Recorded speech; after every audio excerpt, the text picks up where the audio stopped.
everybody, nice to see you again.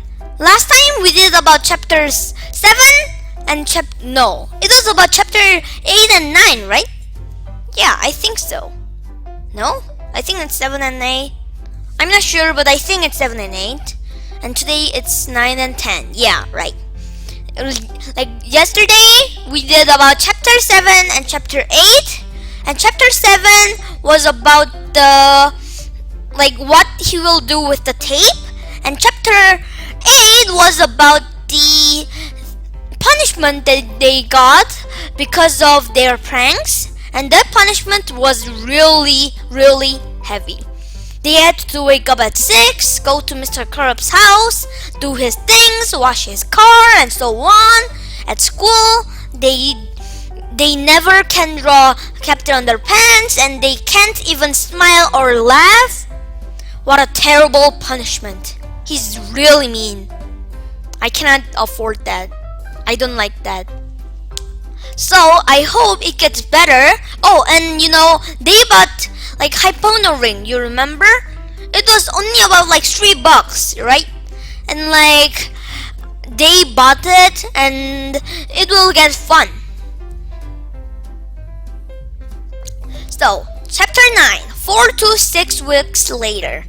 After 4 to 6 weeks of back-breaking slave labor, grueling homework assignments, and humiliating good behavior at school, a package arrived in George's mailbox from the Whiskey Novelty Company. It was the 3D Hypono ring.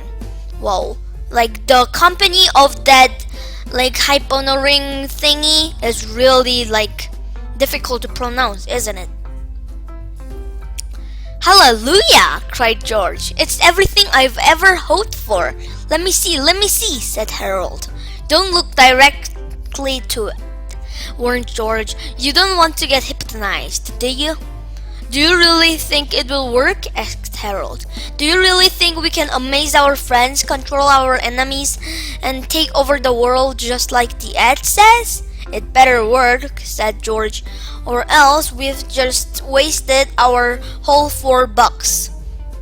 The next morning, George and Harold didn't arrive early at Mr. Kurup's house to wash his car and wrestling his roof. In fact, they were even a little late getting to school. When they finally turned up, Mr. Kurup was standing at the front door waiting for them, and boy, he was angry.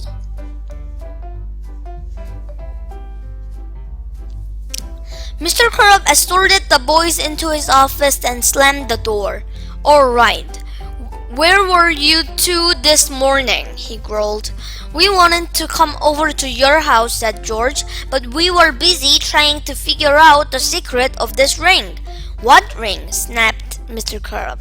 George held up his hand and showed the ring to Principal Kurup. It's got one of those weird patterns on it, said Harold. If you stare at it long enough, a picture will appear. Well, hold it still, snorted Mr. Kurup. I can't see the darn thing. You have to move it back and forth, said George, or else it won't work. Mr. Kurup's eyes followed the ring back and forth, back and forth, back and forth, and back and forth. You have to stare deeper into the ring, said Harold.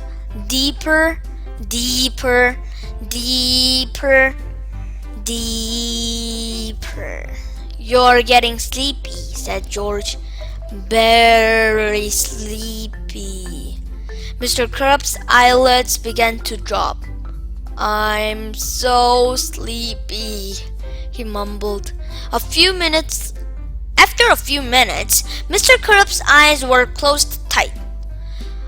He began to snore. You are under our spell, said George. When I snap my fingers, you will obey our every command. Snap. I will obey, mumbled Mr. Kurup. What a great thing, huh? The hypnotized wing really worked. Alright, said George. Have you still got the videotape of me and Harold? Yes, mumbled Mr. Crupp. Well, hand it over, Bob, George instructed. Mr. Crupp unlocked a large filing cabinet and opened the bottom drawer. He reached in and handed George the videotape. George stuffed it into his backpack. Harold took a different video out of his backpack and put it in the filing cabinet. What's that video? Asked George. It's one of my little sister's old Boomer the Purple Dragon sing-along videos. Nice touch, said George. Wow, that's the end of chapter 10. Thank you for listening. But you know, it was a little short, right? But I hope it gets much better for them. But I think it's getting better because like the principal got hypnotized and it's working well. He don't have the tape right now. But like Harold switched it really. He just put the singing thingy and George took the real one, right? So, oh, and like yesterday, I got like no subscriber but like so many viewers. And today, I got like 2 subscribers. So I was really happy. So like, if you like my channel, you can subscribe it and also share with your friends. If you don't like it, it's just your choice. Anyway, see you next time. Bye!